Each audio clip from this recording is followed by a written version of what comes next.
Hey guys, welcome to my bathroom and to part 1 of 10 of emergency kit building. Part 1 is first aid. One thing I want to talk to you about before we get going, it's going to be a series of questions that I ask you regardless of what kit we're building. I want you to start by thinking out what, who else, and where. These are the 4 questions that are going to really drive the way that we build our kit. First aid kits are very much a basic prep item. The way that my kit looks is going to be different than the way that your kit looks. That should be the way it is. If you're doing things exactly the way I'm doing them, then we're both doing it wrong. So let's walk through the 4 big questions. Let's say to start that you are going to focus on building a family preparedness first aid kit. Somebody fell off their bike, somebody woke up with a nosebleed, somebody ate something that disagreed with them. At a minimum, you should be stocking consumable items like gloves, Band-Aids, of course, all different sizes, all different shapes, all different varieties, alcohol prep pads, antibiotic ointments, compression wraps, and I like the safety pins because those little clamp things fall off in a minute. And over-the-counter medicines like laxatives, antacids, aspirin, Tylenol, ibuprofen, whatever your choice of medicine tends to be in that instance, I would say go ahead and stock that. Heartburn, nausea, indigestion, upset stomach, diarrhea. Hey, I remember. Okay, so I have that medicine in my first aid kit. As far as basic tools, we're looking at something like a thermometer, a set of tweezers, some medication cups, a syringe or something that you can use to irrigate wounds. And I always recommend having some sort of first aid sheet or pamphlet or something on hand that just has some very basic information. In an emergency, you may not be thinking straight. You may not be recalling information the same way that you would be if you were in a non-panic state. So having an information sheet in any of your first aid kits is just a really good idea.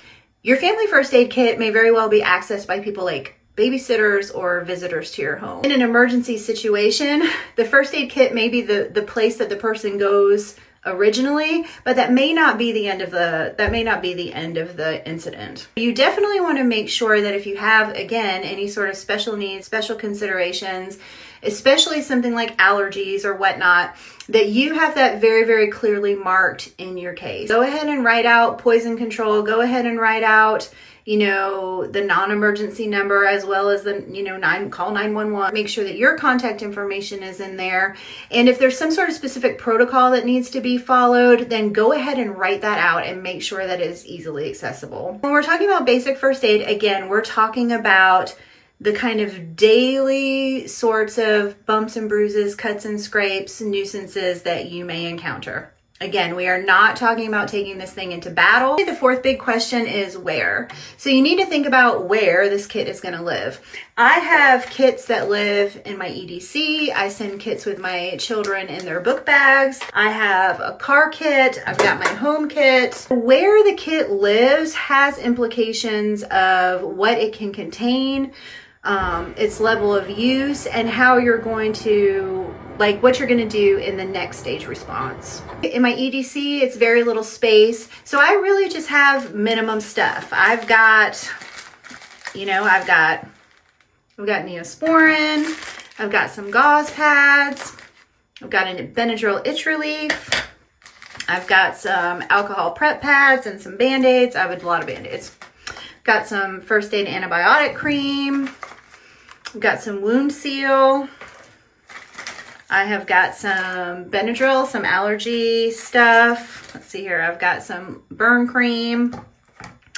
I have got some butterfly bandages, more Band-Aids. I've got some gloves. I keep some gloves in my little kit here. And that is, I've got some of the pink stuff that I just sang for you about.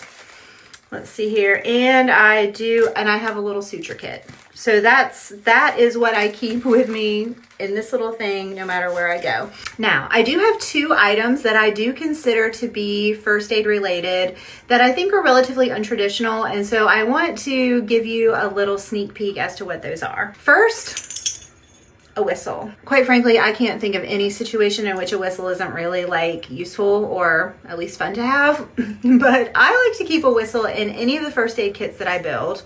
I do not have it in this one. This is the one that lives in my EDC, but I do have a whistle in my EDC. a whistle attracts attention, and it's a very easy item to use by both either the injured party or whoever it is that is responding to the injured party to get attention, especially, across long distances. It gives me a way to indicate to other people that I need help without putting myself in a more panicked state. Now, the second thing that I keep in my kits, which I love, and this is the thing that probably disappears the quickest, lollipops. So lollipops really have two uses. First is people who have blood sugar issues. But second, and the way that I use them most often, is really as a bribe or a comfort item for, scared little people who are hurt or upset. And, sometimes all you really need is a Band-Aid and a lollipop and, your problem is solved. Physical and mental first aid right here.